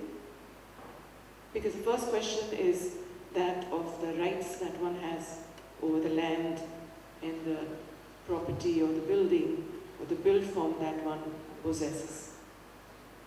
And so, right from 1991, it was a ruling party then, I remember very clearly. And at that point of time, I was not even attached in any way to conservation. As I said, I came into it much later. And it was understood at that point of time that it was a ruling party who diluted it and said the grade 3 and all the buildings and precincts which fall under grade 3, which would necessarily be eventually undertaken under 33(7), which is reconstruction, was diluted. Which means that out of the entire stock of the list that was made in 1991, fell down by almost 70%, Tapan can correct me, but almost 70% was taken off right away in 1991. And then came the concessions of the boundary of the precincts which were given away. So the boundary that was prescribed initially today is just a minuscule part of the core. So it was a core and the periphery and the extended periphery which was identified. So that is what this booklet holds here. And it has been diluted to just 6 buildings in the precinct. Pereira House is not in the precinct, but it is listed outside the precinct. His house is not even in the precinct and not even listed. It's not even grade 3. And so the idea of protection fell apart. And that is how it stands today. And that is why you have, he mentioned one building which was taken over by a politician, and that is when the stakeholders in the Kotachiwadi came together and said a kind of gigantic no. The realization comes when the building is already under demolition. So it is too late to protect it. And because it was not protected under the list, one could do hardly anything. And yet you have people, as you said right at the onset. Heritage is all about people. And that is when the people came together. And that is when, although me and Andre have been teaching for a number of years at Kamala Raja, for the first time he picked up the phone and asked me if there could be anything done to it. And for the reason that currently I'm on the Heritage Committee, and started to understand the kind of control mechanisms which happen within the regime of legislation and control. And where does it stand? So where does heritage stand in the minds of different sets of people? So today I think it is looked at only from the point of view of how much can you accrue out of what you have today. And the reasons we all know. So there will be multiple number of reasons why this is happening. But before long it vanishes and it is not retrievable, it is not coming back. And the whole set of lifestyle, the quality of design that Kotachiwadi holds, all that Andre discussed, is already vanished. And isn't heritage all about lifestyle? Is it not about quality of life, rather than the quantity that the FSI brings it? So that is where it stands today, very sadly. Let me now go to Kaiwan, building on that. So,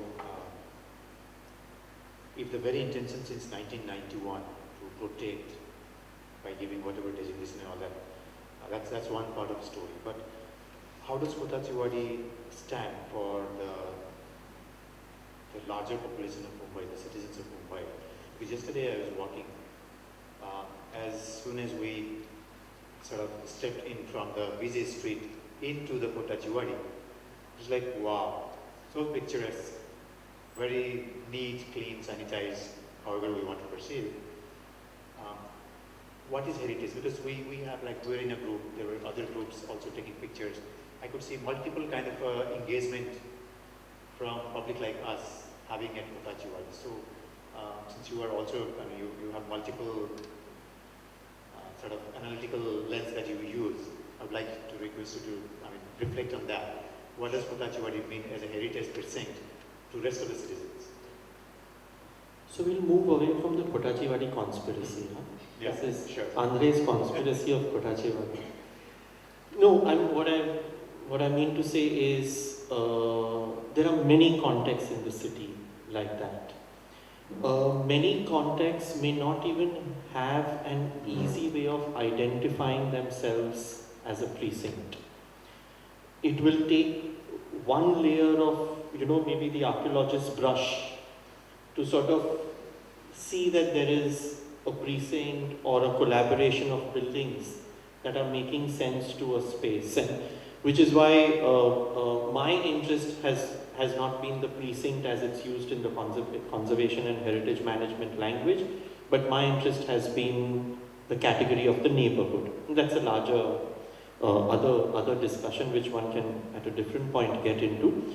But I think so if Kotachiwadi is one sample, you will have many different samples, and like for example, the Kalagoda precinct also.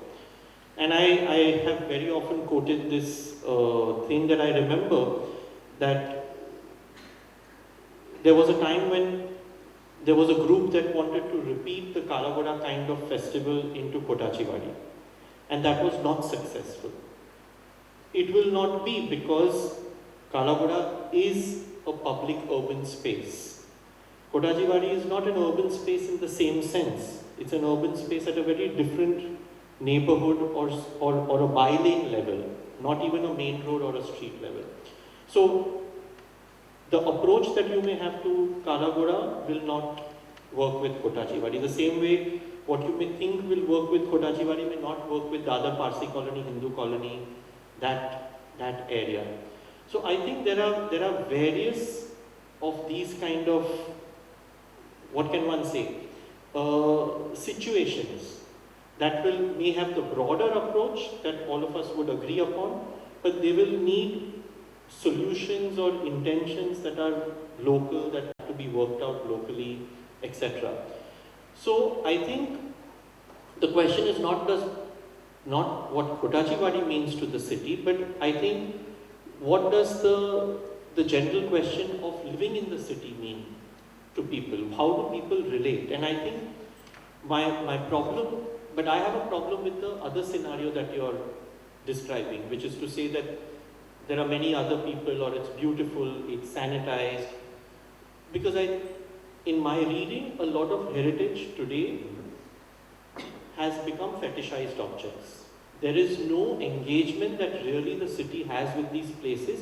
It's really like the migration that Andre was sort of doing a tongue-in-cheek sort of presentation of, saying, oh, migrating from Vasai.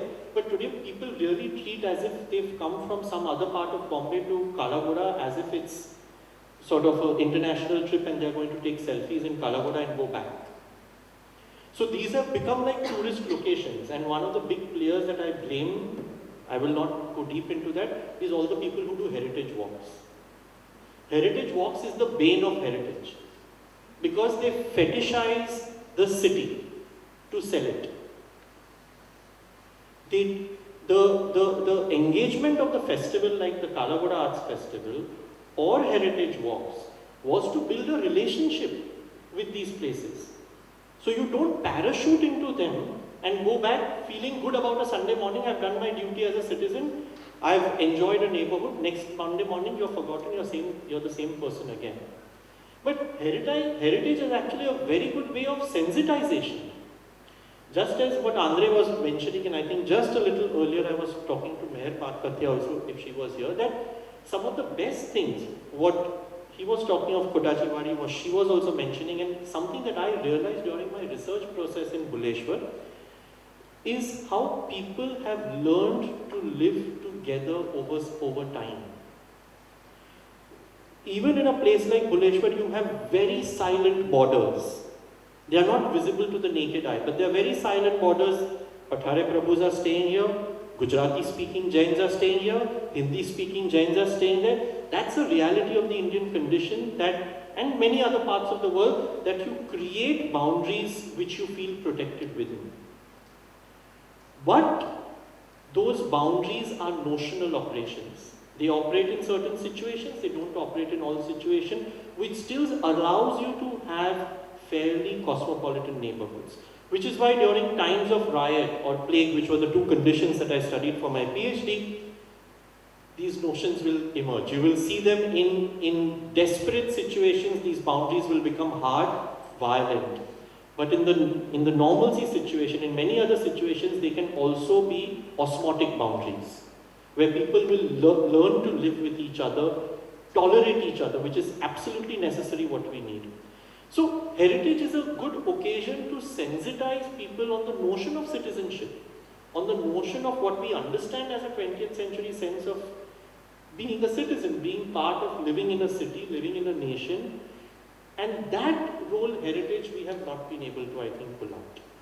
I think that is something that is very, very necessary. Otherwise, the fear of it being fetishized objects far away from me and my reality of living in another suburb of Mumbai is not helpful to us at all. Then it appears like an infrastructure or a financial project which is far away from me. But you don't realize that that investment that one expects in heritage areas is an investment not for Kotachiwadi or the other Parsi colony or Kalagura. It's an investment that the whole city benefits in if you're able to sort of extract this larger perspective on heritage.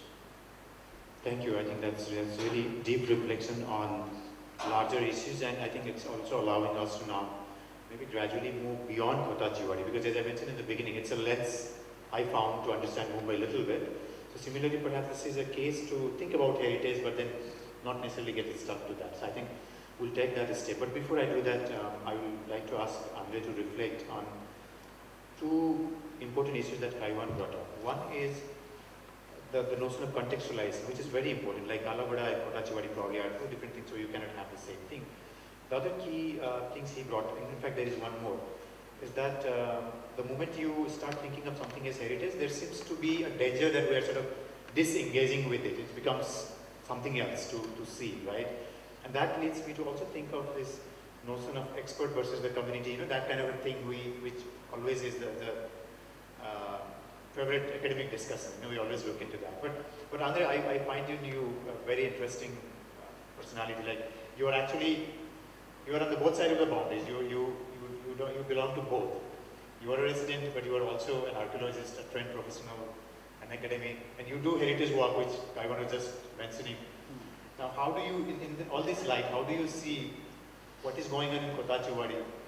What does this heritage mean to you as Dr. Andre, but also as Andre Baptista, you know, from Baptista House that we saw? So I should just clarify, Yeah, please. it's not all kinds of, it's not heritage walk as a model, but Right. the way we carry out heritage walks. You gave me a good opportunity to also bring my own perspective, because I've also taken heritage walks, and you are absolutely right. Heritage walks are many times. At one point I stopped, I said I do it only for groups that have more interest than just being tourists in the city. Right. No, let me also clarify why I wanted to pick up on that, because not to create a sort of this thing here, but because heritage walk, many heritage walk I have taken where it's done for the tourists.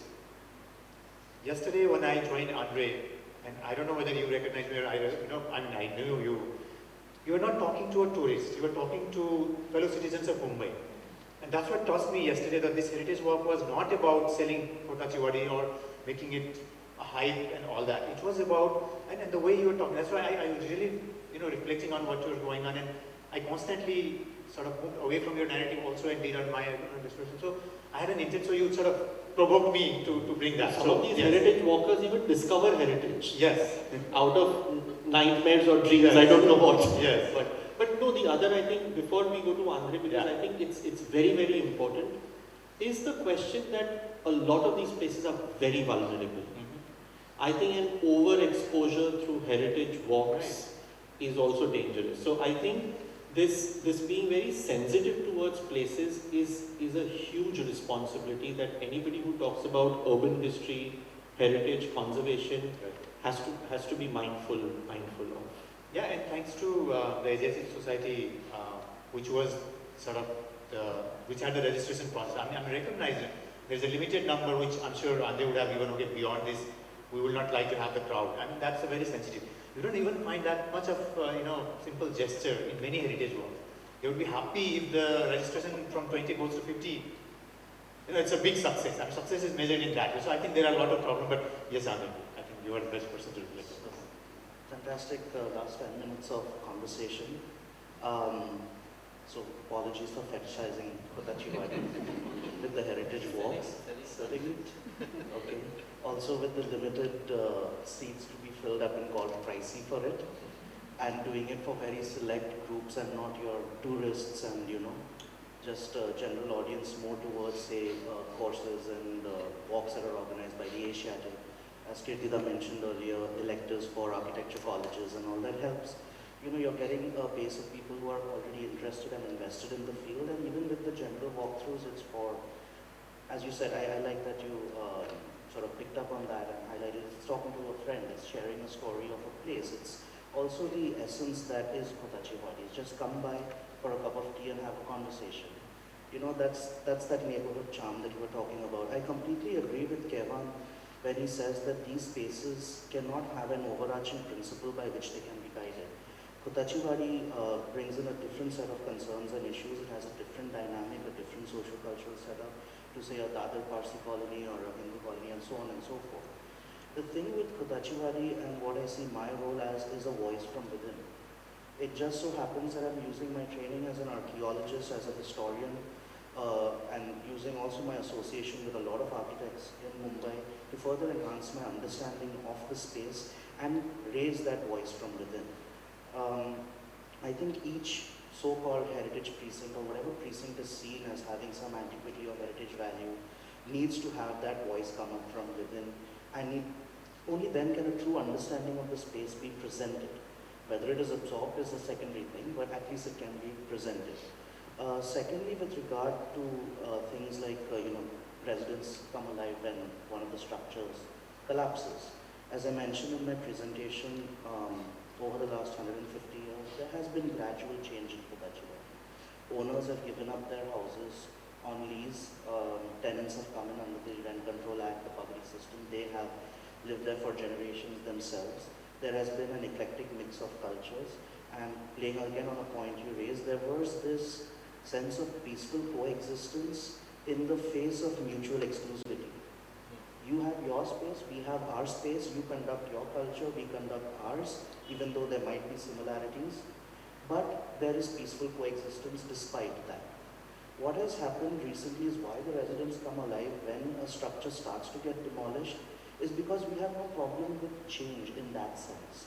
People can come in, people can go out. Whether it was the East Indians slowly lessening in demographics to the Goans, later on to members of the Gujarati Jains, Gujarati-speaking Jains, Hindi-speaking Jains who were spilling over from Bhuleshwar. It has happened over time. People have come and used these structures and called it their homes. That is not a problem. It's when these structures start to get demolished and changed 100%, completely razed and rebuilt. That is when we have a problem, and that was interesting for me, especially with the April 2022 demolition of 28 Fernandez House. All the residents came out, and there was another resident, Prasad Ambavkar, a Bandari from Ratnagiri, who has lived in Kotachiwadi in Budani House for at least 4 generations. And he comes out along with the entire group from Budani House and the other chawls around, as well as residents of the bungalows, and all of us come together en masse and raise up concern. And then there are representatives from the D ward, which is where the Kotachiwadi was, D ward of the PMC.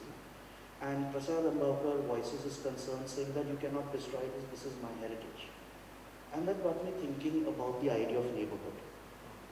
It goes beyond what we project culturally, and it is basically represented by the streetscape, by the space and the background or the backdrop against which all our memories are formed. That's what I was saying, it's an extension of our space. So regardless of past culture, creed, religion, you've grown up in that space, you respect the space. Kotachiwadi is a village. Though it is not officially a Gautran, legally not a Gautran, it looks and feels like one.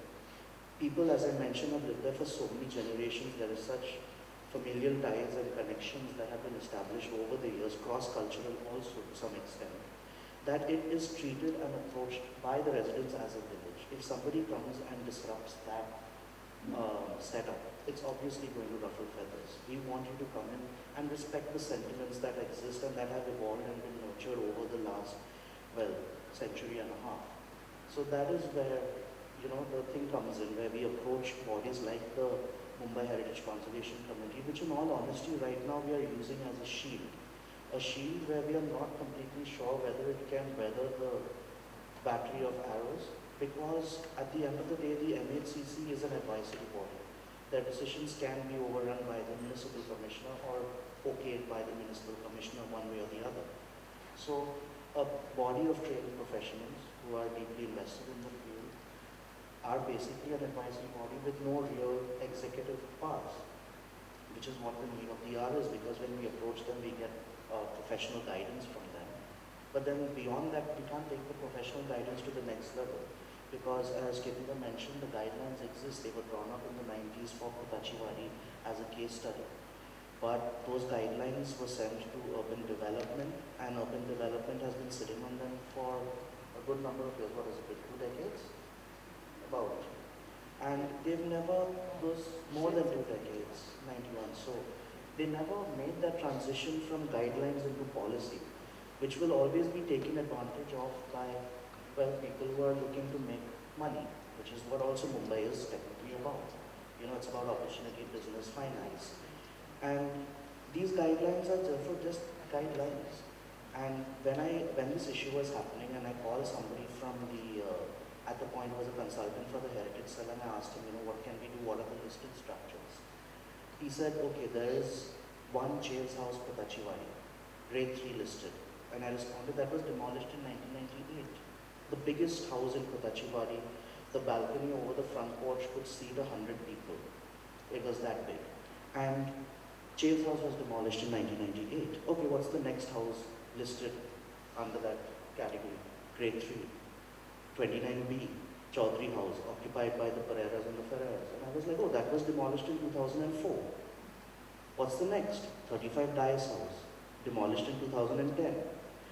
I actually at one point asked him, what is the purpose of having grade 3 heritage listings? Then if all the structures that are on the list have been demolished over the last 20 years or so.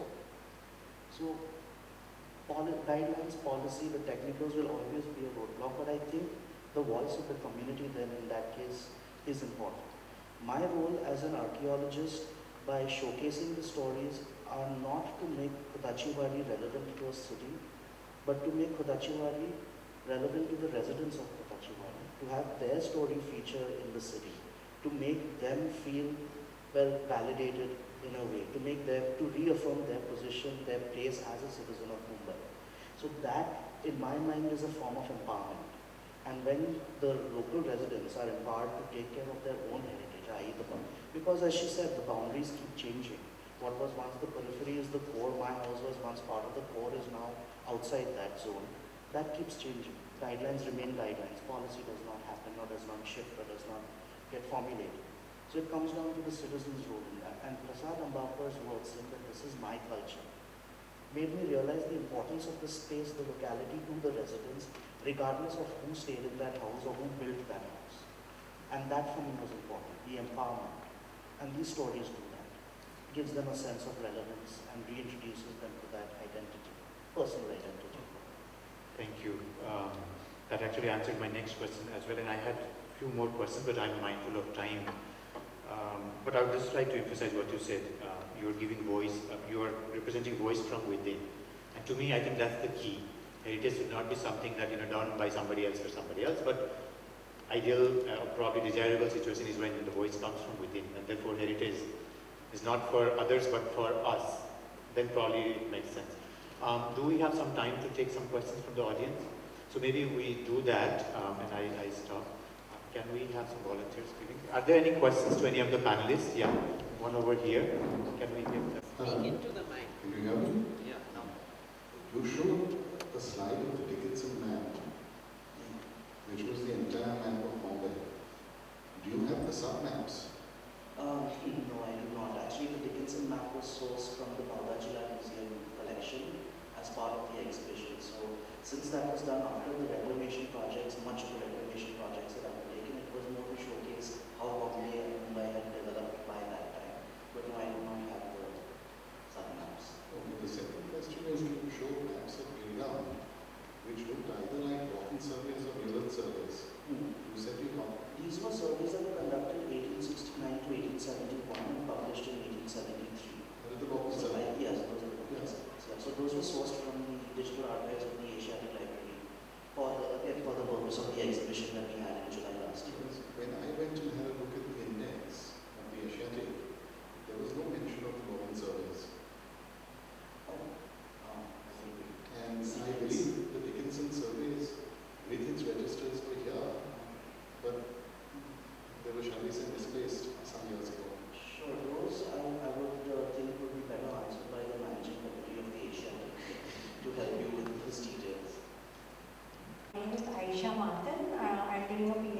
of Bombay. So my question really builds on what all of you have been talking about: cosmopolitanism, identity, heritage, built and lifestyle. And the question of the marker of 91, 92. I've also been, reading a resident of Kotajiwadi, Vivian Mendes's, account of living there and the political affiliations of residents in Kotajiwadi. So he talks about, if I remember correctly, residents being pro-Congress at a certain point. So in that sense, politically, in terms of the community, where in terms of heritage, in terms of how that plays into identity of the residents of Kotajiwadi, how would you place? I actually don't want to speak for the community as a whole on the political front, but I would presume that the years and decades leading up to the 90s, by default, a minority community would vote Congress. But again, it keeps shifting over time. So the demographic within Kotajiwadi has also changed.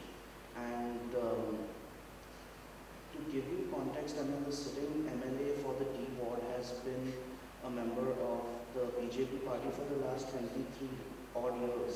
So it's been a long time, it's been a while. So having said that, when development comes into question, we're talking about land mafia, for want of a better term, I guess. It's a transactional thing, there is finance involved, there is money involved, it's real estate. There's bound to be politics sniffing at the door. And more so lately than before, at least in my experience. And you have each one of these parties trying to throw their hat into the circle, get a foot into the door for various different agendas. And some have shown support, some have been on the other side. I think it comes down to navigating that arena based on time and space. It's a relative thing. It's a very delicate issue. I remember when you showed me first time that photo of the procession. You don't have that kind of a parish strength in the area. Am I right? So I think the way quote unquote minorities also exist in a city, we are sweet minorities. So we will be kept sweet as long as but if you come and tell that a Parsi colony of Kotajiwadi has to be made vegetarian, then you'll have war. For sure. That we will not tolerate. So but that's been another, so it plays out, jokes aside, it plays out in very soft ways. How the markets change. And these are something that I think we have discussed very often in terms of more of a small daily experience, but that builds up over a period of time. How these areas where the minority is not seen as a minority, but there is a point when a certain community is seen as a minority. So then its imagination in the area changes. As I'm saying, markets have changed over a period of time. New demographics have changed. And I remember this very, very clearly. This was, I think, about a few years ago, when the Jains asked for a no-use meat for 8 days of the pollution, and there were strong protests in the city. So you don't even need minorities to sort of fight over vegetarian, non-vegetarian. You had two very strong communities in the city sort of up in arms on this question of food. And I'm bringing up food because it has become a major way of penetrating some of these. Language is another way that some of these things have come to penetrate existence and coexistence. So, adding to that one element of Gilgaon and its heritage in terms of identity also, because when it comes to identity and identity politics, you will have that. So I said Kirtida was the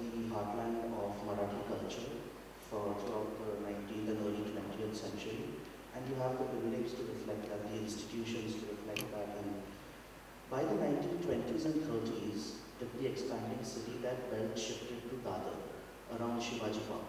And that's how you account for the Art Deco buildings over there also, pretty much part of the same movement northwards to the peri-urban areas at that point in time, because art and culture invariably comes from the suburban areas or the peri-urban areas, though the institutes that house them are in the main city. So by the 60s, that belt moves on to Thane. Thane becomes the epicenter. And today, much of the grassroots contributions to Marathi culture come from Kalyan and Dongibli. The outskirts, the peri-urban areas of Mumbai. But regardless of that, every year on Gudi Padwa, you have an entire procession being conducted down the Kirtida road. Tens of thousands of people. I mean, it's impossible to navigate the roads on foot on that day. You have women dressed in Nawari saris, riding down on Enfields with a little Gudi on the mudguard of the bike. And I mean, hats off to them. I could ride an Enfield on my best day, let alone in a Nawari sari. And they do that. Such a practice on Gudi Padwa never existed in Gilgam.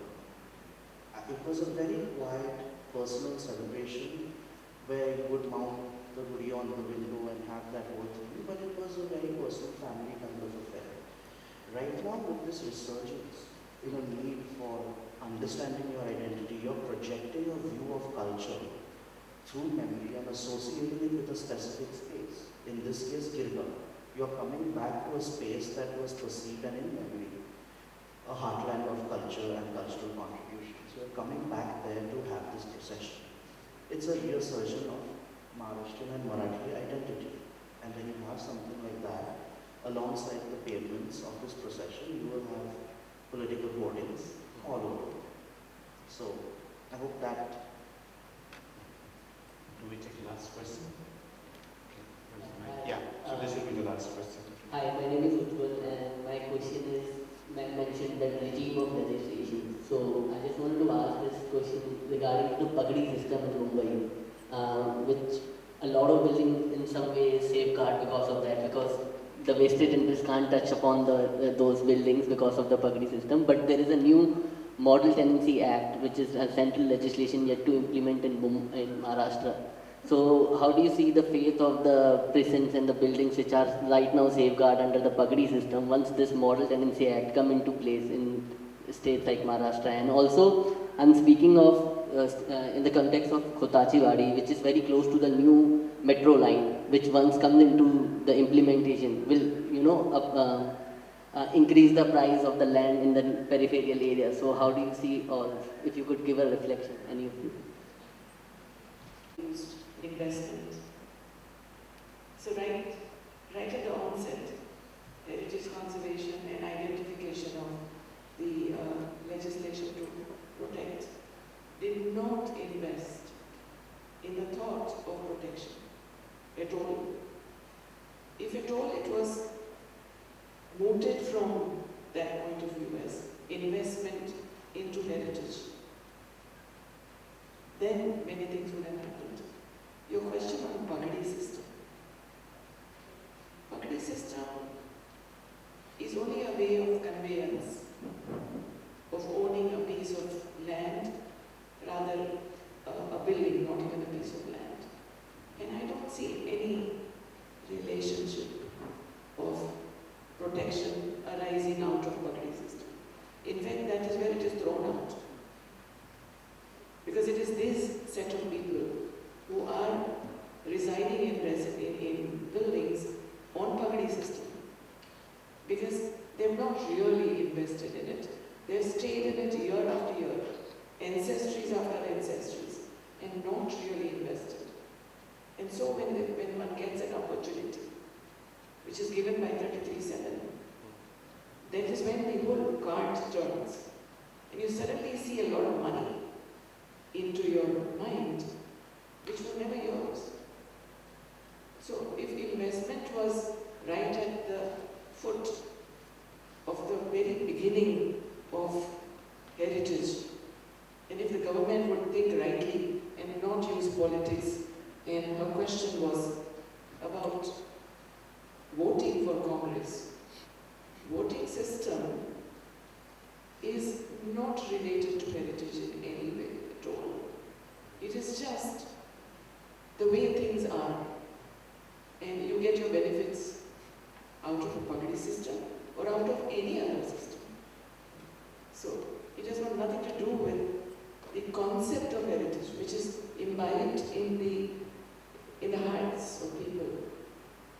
And therefore, I think it has to arise from stakeholding patterns.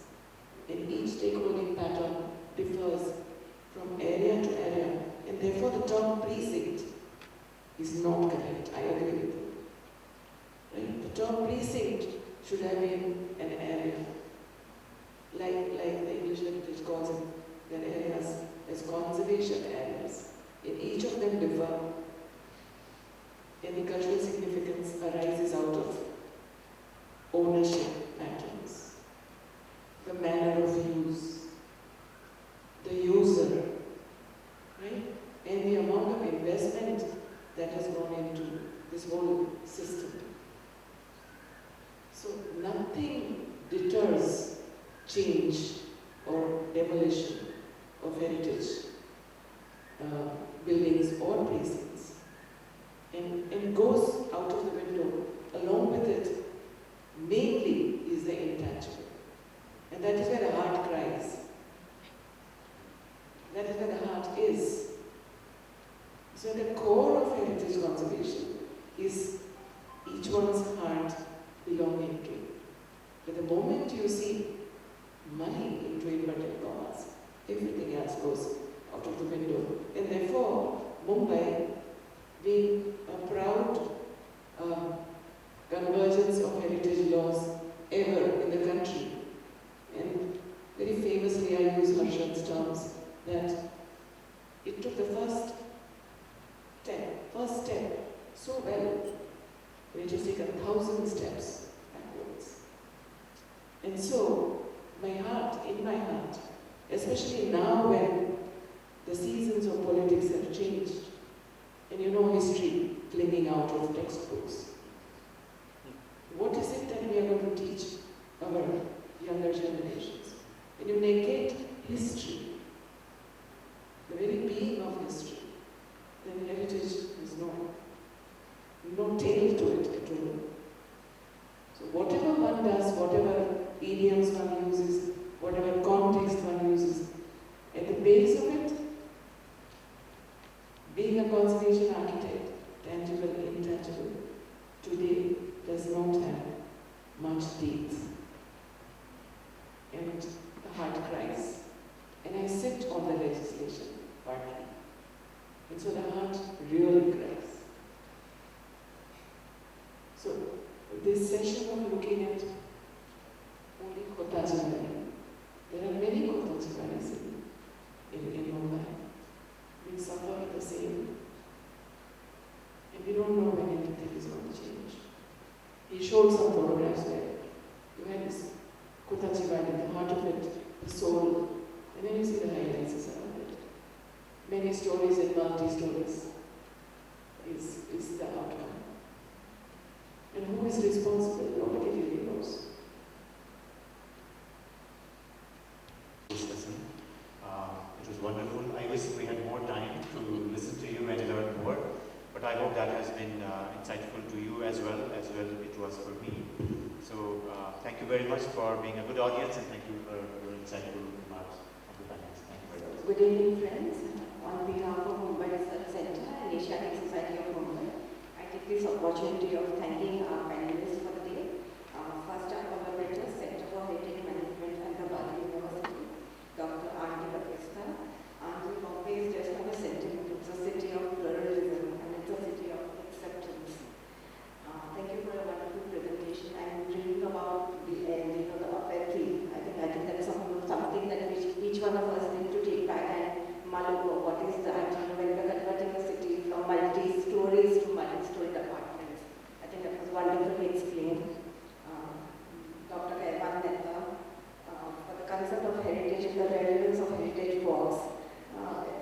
must say it's our endeavor to have such kind of discussions and make the box as relevant as we can, and we always open to more suggestions.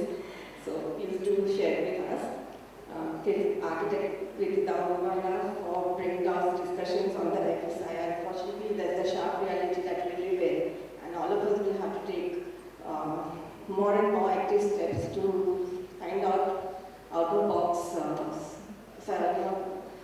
probably if we can kind of come up with out-of-box settlements and things like that to improve the concept of the entire conservation of heritage. And Dr. NeelKamal for the wonderful moderation that you did for the evening. Finally, a thanks to our ASM staff members and to each one of you present here. Good evening.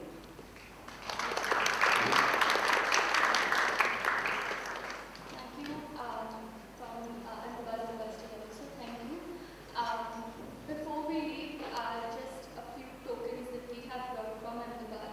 I would like to call upon Professor Crispy, the President of the Asiatic Society, to please hand out the panels to the panelists. Thank you.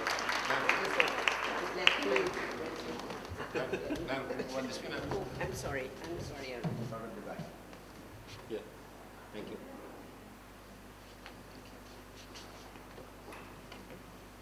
I'm going to give it to you last for criticizing Heritage walks. Kaiwan. Thank It's always very interesting. you. And a Jain student. Yes. Jain college student where I've been teaching for years.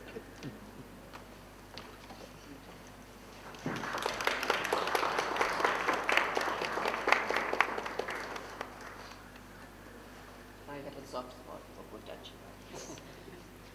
My hate this idea of high-rise real shame.